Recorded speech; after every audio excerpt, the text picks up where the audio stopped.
Mentally or physically, success could be defined as getting up one more time after you've been knocked down over and over and over again.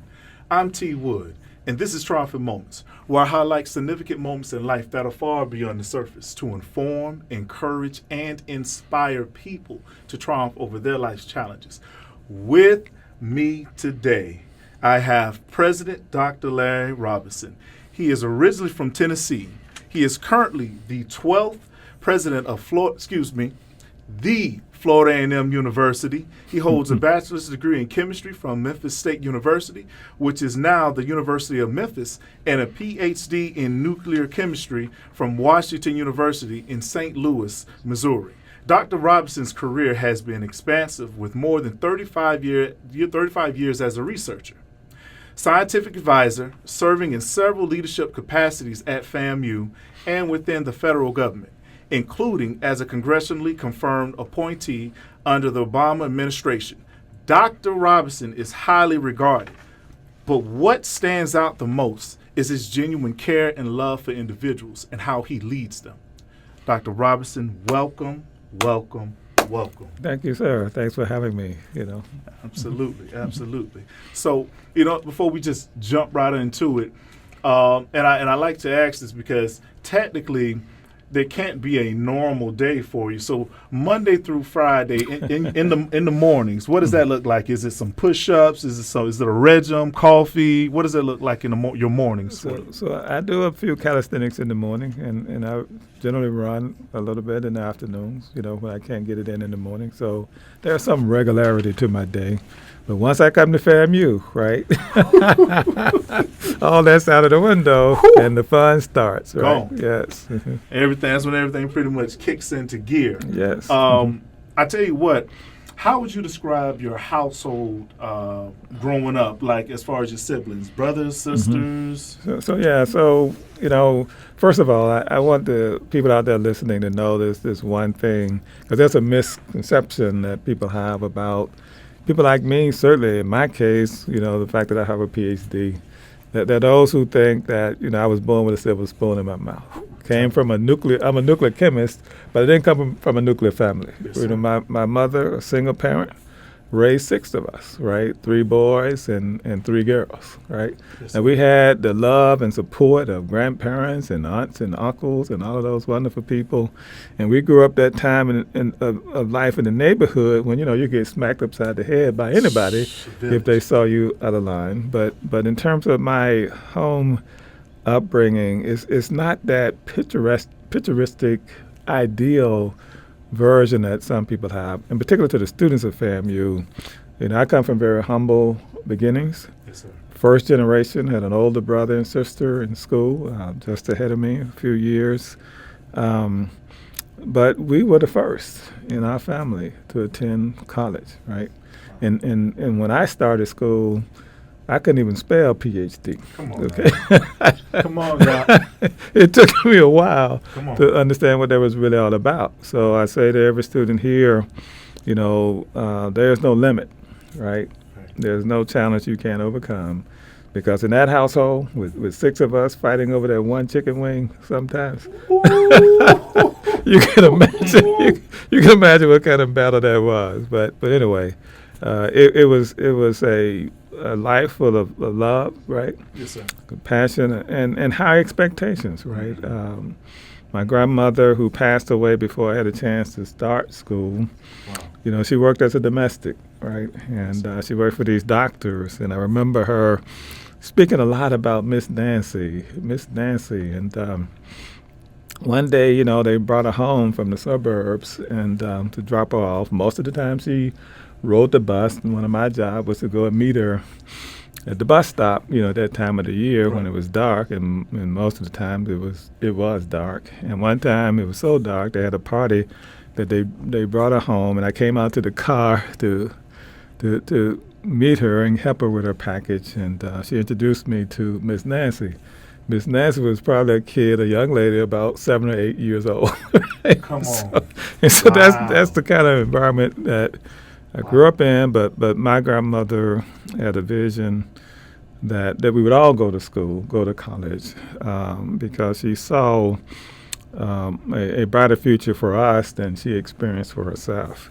Wow. And my mother, by the way, as I said, single mother, 6 siblings total. And, my job, one of my jobs in undergrad was to take her to work every morning at 4 o'clock in the morning because she was a baker. And, in those days, the bakeries cooked for everybody, and then they distributed the products out to the stores and so forth. But in my freshman and sophomore year of undergrad, it was my job to get her to work at 4 o'clock in the morning. That's a heck of a responsibility, wouldn't you say?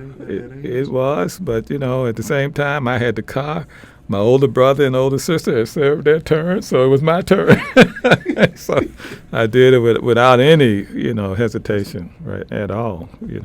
I remember trying to think of reading an article before where you've expressed how your mother and grandparents pretty much encouraged you constantly to pursue, your dreams. Can you talk about how they, had a heavy influence on your life? Oh, yeah. So I'll tell you this one story that kind of puts it all in sort of in a nutshell. When I was in middle school, yes, sir. Right, growing up in Memphis, Tennessee, everybody, basketball was king, right? And everybody, wanted to be the next great thing in basketball, right? And so I decided to go out for basketball practice at Lincoln Junior High School, right? Okay. And I pretty much had made the team, at least in my mind. We were down you said pretty much, Doc. No, well, we were down to whether or not who was going to be in the starting 5 in the second team and all of that, right? Okay. And so I made a little jump shot in this scrimmage, and I looked over to the bleachers, the sidelines, to make sure that the coach saw that, right? Because it was an awesome jumper, right? Although it was probably only about 4 or 5 feet for the basket. And when I looked over there sat my mother and the band director. And as a result, my basketball career ended right then and there. Gone. Because I had been skipping band practice to go for the team. And the band director had ratted me out. In my mother's mind, athletics was a wonderful thing, but she had bigger plans for me in her mind. Clearly. So that's a story I'll never forget, right? Clearly. So, it amongst and if I'm hearing you right, you were not the youngest of the siblings. Were you in the middle? I was the third child, so there's no middle than 6, but I was the third from the oldest, right? Okay. Yeah. Now with siblings, sometimes the older sibling is expected for the older sibling to be pretty much the boss. Everybody else, y'all listen because I'm old enough. Is that the case? Yeah, that was the case. And the biggest boss, although she was the oldest, my oldest sister was a couple of years or so older than me. My older brother, about 3 years or so older than me, maybe 4. But my older sister, she was the boss, right? You did not mess with her, right? And, thanks to her, I got to and from school because she had this stick shift Volkswagen that, I would sometimes drive, but she would drive most of the time to get me to school. But one day I came out, ready to go to school and said, okay, let's go. And I said, where's the car? And she said, big sister has it. I said, what big sister, right? The big sister I know about. And so she was actually pledging at the time, and the fraternity sisters had taken the car, so I had to take a bus to school. I was late for an exam and all that kind of stuff. But anyway, she was really, a force in my life, and unfortunately, my older brother, he passed away a few years back, as well as my younger brother. Younger sister I lost this year, so it's only 3 of us left. My older sister and a younger sister left, but in terms of who was the boss, yes, right? It was my older sister. She led the way. Yeah. Now you started your college education as a researcher. What or who influenced you to make the transition to being the gifted organizational leader you are today? I don't know about the gifted part, right? I mean that's debatable. But I'm gonna tell you, the transition started, really at FAMU because I spent 12 years at Oak Ridge National Laboratory. I was employed by Lockheed Martin at the time. In fact, I had been, in 1995, prior to being on FAMU's payroll, I was a courtesy adjunct professor that helped FAMU to launch what is now the School of the Environment. So I got a chance to see FAMU up close and personal. But the real model for me in terms of academic leadership and management was a gentleman by the name of Frederick S. Humphreys, right? In fact, it was Dr. Humphreys who recruited me here, right, to this institution formally in 1997 when I came initially as the director of the Environmental Sciences Institute. And so what I wanted to work on at FAMU is, because in the corporate sector, in particular in STEM, science, engineering, and mathematics, technology, there are a lot of excuses often made about why they couldn't find, qualified folks and so forth. And my response to that had always been, it's probably because you're not looking in the right place, right? Okay, so I spent a lot of time on the outside, pulling, right, trying to convince folks that there were a number of people out there that if you went to them at the right time, you have an opportunity to bring them into the world of work, as opposed to waiting until you get all the good jobs filled, and then you go after that African American and say, okay, here's a job, take that one. Doesn't work that way. The best and the brightest expect to be paid and given the same type of opportunities as anybody else, regardless of their color.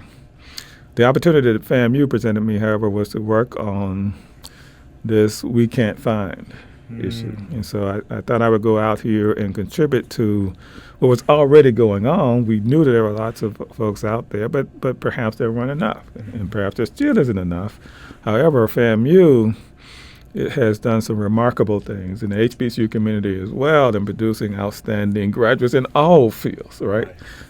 STEM in particular, if you look at where one of the largest percentages of African Americans who go on to get PhDs in science and engineering and mathematics, guess where they start from, right? Somebody's historically black college or university. And by the way, the only thing I take offense at in this introduction is that you did not mention that I started my academic career at Lemoyne College in Memphis, Tennessee. So if you see my vita, it's going to say attended Lemoyne College. I was there for a year. Then I transferred across town to what is now the University of Memphis, right? But the reason I believe I'm successful, yes, sir. There are a lot of factors, but once I came to Lemoyne, similar to what students experience here, everybody was encouraging me to go on to that next level. You showed any inkling of, capacity or interest, you got pushed, right? The biggest challenge I had at Lemoyne was convincing people that I didn't want to be a doctor, right? I wanted to do science and research. I didn't want to be a doctor, but everybody was encouraging you. Kind of a different experience when I transferred across town. It wasn't the same type of thing, right? The expectation changed. The question was then, why do you, or what makes you think you can be, right? That's what I'm talking And the difference at FAMU and at Lemoyne is that you got to be successful, right? Because our whole community's success is riding on your success, right? We're not just talking about another person out there to help satisfy a diversity initiative, right? It's a person trying to solve a problem that is critical to the communities that we serve. Absolutely. I keep trying, people tend to they wonder, okay, this particular college that doesn't have minorities that necessarily look like us has this high level of prestigiousness. This is the better college to go to, but people just don't understand the love, the encouragement, and that support that you get at an HBCU. Exactly, and that's so important, right? We tell our students and our parents, in countless, recruitment fairs and orientation programs, you don't have to waste your time and energy over convincing us that you have the innate ability to be anything that you want to be, right? Tell them. that's a lot of wasted energy, Yes. right? Yes. Psychological stress. You know that. That's your profession, right? Yes. It's hard enough if you want to be an engineer or a scientist or a journalist as it is. Come on. And then when you're trying to fight somebody who's telling you that you can't or shouldn't be doing it, that makes it incredibly difficult, right? And so at FAMU, we expect you to be a success. Right. We need you to be a success because we know the world isn't going to be right without you in it. Right. See, with that type of backing, you really have no choice but to press forward. Right. And I tend to believe that in life, and I was told this by my mother, that just in life in general, as we continue to live, just keep living, you're going to experience some ups and downs. Oh, yes. It's a given. When you wake up in the morning, you breathe, you're going to go through some ups and downs. With that being said, can you think back to anything in your life that you might have either had to overcome that was very challenging to deal with, or either it happened and you found a way to cope with it and still continue to press forward? Oh man, I have a whole bag of those, but let me tell you one that kind of stands out because this is really was around the critical matter of whether I would stay in college or not. So my mother, as I said, she worked hard, stood on hardwood, concrete floors for years at that bakery to the point that her body just broke down, right? And so she had to get, I don't know, sick leave was the right word, but she couldn't work anymore. And so we had to sue, basically, the federal government to get her Social Security benefits. Now, in the meantime, my job was to getting her around to physical therapy and all of those places to make the case that she was deserving of it because she was younger than 65, whatever the retirement age was. Right. And she was an African American, and so we have all these hoops we had to jump through. And so at one point in that process, I said, well, it may be time for me to give up this academic pursuit and pursue another route in order to help support my mother and the rest of the family. And so at one point, I had considered, and in fact, I came very close to joining the Navy. Right. Really? Yeah. So I went down to the recruitment office. They have these sort of, I guess, IQ type tests you take and all of that. Okay.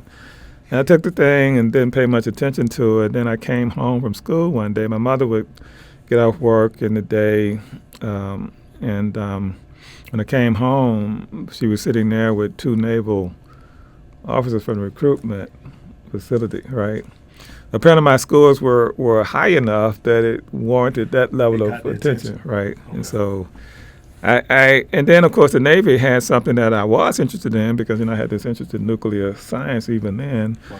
And they did have the nuclear Navy, because a lot of the ships and submarines were nuclear powered, and so that was a connection there. I almost signed up. In fact, I went in to the enlistment ceremony one Saturday morning, and something happened in that meeting, by the grace of God, that said this might not be the right option for you. Even though everything was lined up for you to do it? Everything was lined up, and I wish I could tell you the whole story in this time that we have, but that morning I decided not to do it, and through God's grace, within, a short period of time, the courts or judge, whomever ruled in my mother's favor, she was allowed to get, her disability, back pay for the time that we spent arguing about it, going from doctor to doctor and court to court, and I was able to stay in school. And so the lesson there is that everybody's going to face an obstacle that sometimes seems insurmountable, but if you have faith, right, and persistence, you're going to get through that, right? So I want every student at FAMU to know that none of us got through this place without some challenges, right? I mean, If I had to tell you the number of times I woke up trying to figure out, well, where is the next meal coming from, right? Come on. Come on. But you can't give up, right? You got to make a commitment to it. And there's a brighter future on the other side of it. But don't think you're alone. I bet back in those days, and perhaps even now, I could have used some mental health counseling because, it's not usual for anyone, a student in particular, to have to carry that burden. But so many of us have, right? And so many are still carrying that. Right. Even in 2021, we have a third of our students are like me, first generation. Right. There's nobody at home to go to about that tough, chemistry test or that paper or those papers they have to write in journalism and so forth. And now FAMU or wherever you are has to fill that void. And so we've done that well at FAMU. We become those surrogate parents for those students who need that additional nurturing. And so I say to any parent out there, African American in particular, but our doors are open for everyone, right? They've never been closed to anyone by our doing. Right. But if you are an African American parent in 2021, knowing all that we know about the success of these 104, 105 institutions we call HBCUs, if you don't give serious consideration to sending your son or daughter, nieces and nephews and grandchildren to one of these places, that's irresponsible. Okay? There are a lot of places out there that are recruiting the best and the brightest students, and they've done that for years. It's not that they won't be successful at those places. I am proud to have graduated from those other institutions, right? But it helps to tell a story. But I use what I learned there to come back and enhance the lives of the students, faculty here at Florida A&M University. My followers, I need y'all to understand something. I have to point out what Dr. Robinson just said. Look, it relates to how sometimes in life you have to use what you've been through in order to conquer what you're going through. And that is something that stands strong. It really stands strong. Dr. Robinson, you're just sitting here approaching the end here, but I wanted to point this out. No matter if it's something that we've talked about before or if it's something that you might have learned growing up, there's something that I call encouragement for free. Can you think of something that you could leave with all of our followers who are going to watch this, that's some encouragement for free, no matter what it is? So I think you have to believe that as important as we all think we are in the world, there's something bigger than us. And every successful person that I know had a belief in something bigger than themselves. I can't tell you who that is or what that is, but you have to look at it from that perspective. We don't come to these places just to serve ourselves, right? We're part of a mission that we don't even control, but understanding that your service is bigger than the paycheck you might get or your immediate family. You have to take care of those things, but you have to recognize that you're part of something bigger than yourself. And you owe yourself and all of those who are depending upon you to give it your best shot, right? Don't quit. You might get discouraged, but get over it as quickly as possible because there's a brighter future on the other side of it. I can promise you that. That pretty much sums it up. Dr. Robinson, first and foremost, I want to thank you for taking our time in your busy day. It is around homecoming right now. It is homecoming. So I want to thank you for taking our time in your busy day to come here on my podcast, Triumphant Moments with T.Wood. I'm grateful of that. Thank you, T, and thank you for doing this. You're doing your great service to the world as well through this, so thank you so much. Thank you, Doc. As I said before, I'll say it again. Sometimes in life, you must fail in order to succeed, but one thing must remain certain. Under no circumstances do you ever give up. It's Triumphant Moments with T.Wood. I'm with one of the greatest leaders of our time, President Dr. Robinson. Thank you, sir. Boom. Yes.